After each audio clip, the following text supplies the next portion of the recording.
নমস্কার, প্রত্যেককে স্বাগত আমার ভিডিওতে। আজকে আমাদের আলোচনার বিষয় মঙ্গলদেবের মীন রাশিতে গোচর, অর্থাৎ মঙ্গলদেব মীন রাশিতে গোচর করার ফলে সমগ্র জনজীবনে কী প্রভাব পড়তে চলেছে সেই নিয়েই আমাদের আজকের আলোচনা। আগে জেনে নেব মঙ্গলদেবের এই গোচর কিভাবে মীন রাশিতে ঘটছে। 2রা এপ্রিল 2026 এই দিন মঙ্গলদেব মীন রাশিতে প্রবেশ করবে। মীন রাশিতে সেই সময় অলরেডি বসে থাকবে শনিদেব এবং সূর্যদেব। এর ফলে 3টি গ্রহের সমাগম ঘটবে মীন রাশিতে। এই 3টি গ্রহের অবস্থান 2রা এপ্রিল থেকে 15ই এপ্রিল পর্যন্ত থাকবে। এরপর 15ই এপ্রিলের পর কিন্তু সূর্যদেব এখান থেকে প্রস্থান করে যাবে মেষ রাশিতে। এবং এই 2রা এপ্রিল থেকে 11ই মে পর্যন্ত মঙ্গলদেব এখানে যে থাকবে তাতে প্রথম 10 দিন অর্থাৎ 2রা এপ্রিল থেকে 11ই এপ্রিল পর্যন্ত কিন্তু একটা ফ্রেজ দেখতে পাবো এবং 11ই এপ্রিল থেকে 22শে এপ্রিল পর্যন্ত একটা ফ্রেজ দেখতে পাবো। এরপর 22শে এপ্রিল থেকে একেবারে 11ই মে পর্যন্ত একটা ফ্রেজ দেখতে পারবো। এর মধ্যে সবথেকে গুরুত্বপূর্ণ থাকবে 11ই এপ্রিল থেকে 22শে এপ্রিলের সময়টি, কেননা এই সময় কিন্তু মঙ্গলদেব এবং শনিদেব উভয়ই একই নক্ষত্রে বা খুব কাছাকাছি টাইট কনজাংশনের মধ্যে থাকবে। যেহেতু মীন রাশি গুরুর রাশি অর্থাৎ বৃহস্পতি দেবের রাশি, তাই অনেকে হয়তো ভাবতে পারেন যেহেতু গুরুর ঘর মীন রাশি এবং গুরু বৃহস্পতির মিত্র বা মঙ্গল বৃহস্পতি উভয় একে অপরের মিত্র, এর ফলে কিন্তু ভালো ফল দেবে। বাস্তবে কিন্তু তা ঘটবে না, কারণ মীন রাশি কিন্তু একটি জলতত্ত্বের রাশি এবং মঙ্গল একটি অগ্নিতত্ত্বের গ্রহ। অগ্নিতত্ত্বের গ্রহ যখন জল রাশিতে এসে বসবে সেই সময় কিন্তু একেবারেই মঙ্গলের এনার্জির ডিসব্যালেন্স হবে, অর্থাৎ এনার্জির সমতা বা ব্যালেন্স নষ্ট হতে চলেছে। এবং এখানেই অর্থাৎ মীন রাশিতেই বসে থাকবে ধীরগামী গ্রহ শনিদেব, যে কিনা খুব ধীরে ধীরে ফল দেয়, মঙ্গল কিন্তু খুব দ্রুত ফল দেয়। এর ফলে একটা কনফ্লিক্ট তৈরি হবে। দুটো বিপরীতধর্মী গ্রহ মীন রাশিতে এসে বসার ফলে দুরকম তত্ত্বের ঘটনা কিন্তু একসঙ্গে কনফ্লিক্টের মধ্যে পড়বে। মঙ্গল যেহেতু আমাদের জীবনে সাহস, পরাক্রম, ঊর্জা, এনার্জি এগুলো দর্শায় এবং মঙ্গল নিজে সেনাপতি, এর ফলে কিন্তু শনির সঙ্গে যখন এর মিক্সচার ঘটবে বা এর সংমিশ্রণ ঘটবে তখন কিন্তু একটা বিশেষ সমস্যা দেখা দেবে। ঝামেলা ঝঞ্ঝাট বাড়বে মানুষের জীবনে। বিশেষ করে মঙ্গল যে বিষয়গুলো দেখায় এনার্জি, টেকনিক্যাল, এই সমস্ত বিষয়গুলোতে কিন্তু একটা বিশেষ মাত্রায় সমস্যা দেখা দেবে।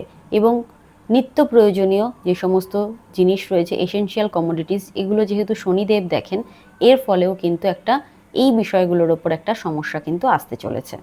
এবার আমরা অ্যানালিসিস করব একেবারে ডেট বেসিস, অর্থাৎ প্রথম যে ফ্রেজটা 2 তারিখ থেকে 11 তারিখ পর্যন্ত এপ্রিল মাসে, এই ফ্রেজে কী কী ঘটতে চলেছে। এই ফ্রেজে মেনলি যেটা দেখতে পাবেন, টেকনিক্যাল কোনো সমস্যা, বড় কোনো দুর্ঘটনা, কেমিক্যাল রিয়াকশান এবং বড় কোনো এক্সপ্লোশন বা বিস্ফোরণ এগুলোও ঘটতে পারে। প্রাকৃতিক দুর্যোগের মধ্যে বিশেষ করে জলজ দুর্যোগ কোনো ঘটার সম্ভাবনা কিন্তু থাকছে।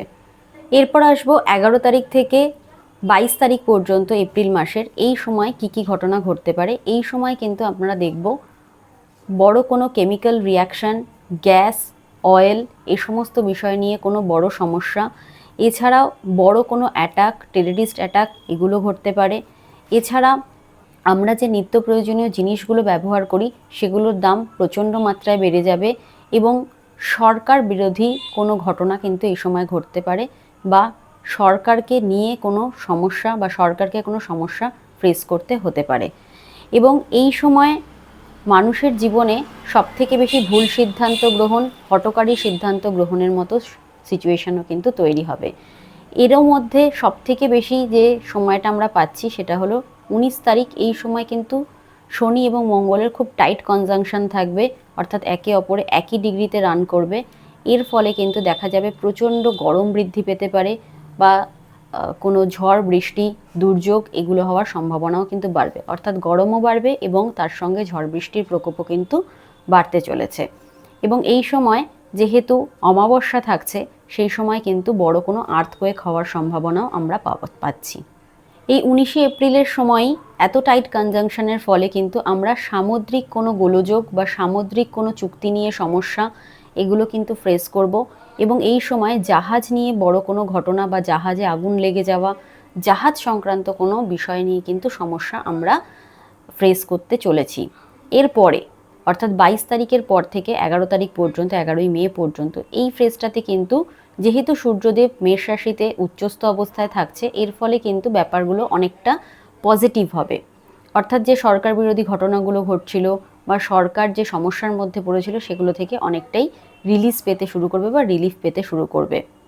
এই সময়ও যে একেবারেই সমস্যা থাকবে না তা নয়, এই সময়ও সমস্যা থাকবে, বিশেষ করে ট্রান্সপোর্ট রিলেটেড সমস্যা, আমদানি রপ্তানি অর্থাৎ বৈদেশিক বাণিজ্যিক কোনো সমস্যা, এবং মঙ্গল যেহেতু বড় কোনো এক্সপ্লোশনের সমস্যা দিয়ে থাকে সেই সংক্রান্ত কোনো সমস্যাও আমরা কিন্তু ফেস করতে পারি। যারা ইন্ডাস্ট্রিয়ালিস্ট রয়েছেন বা যারা ইন্ডাস্ট্রিজের কাজের সঙ্গে যুক্ত রয়েছেন সেখানে বড় রকম কোনো মন্দা বা বড় রকম কোনো সমস্যা প্রবলেম কিন্তু ফেস করতে হতে পারে যারা ইন্ডাস্ট্রিয়ালিস্ট রয়েছেন তাদের ক্ষেত্রে। মোটামুটি গোটা এপ্রিল মাসটা জুড়েই কিন্তু আমরা অনেক ঘটনা দেখব, বিশেষ করে মানব জীবনে প্রচুর ঘটনার সম্মুখীন হতে হবে এই দুটি ভিন্ন তত্ত্বের গ্রহ মীন রাশিতে জলরাশিতে অবস্থান করার ফলে। এই ছিল আমার আজকের আলোচনা। সবার যদি ভালো লেগে থাকে অবশ্যই লাইক কমেন্ট করুন।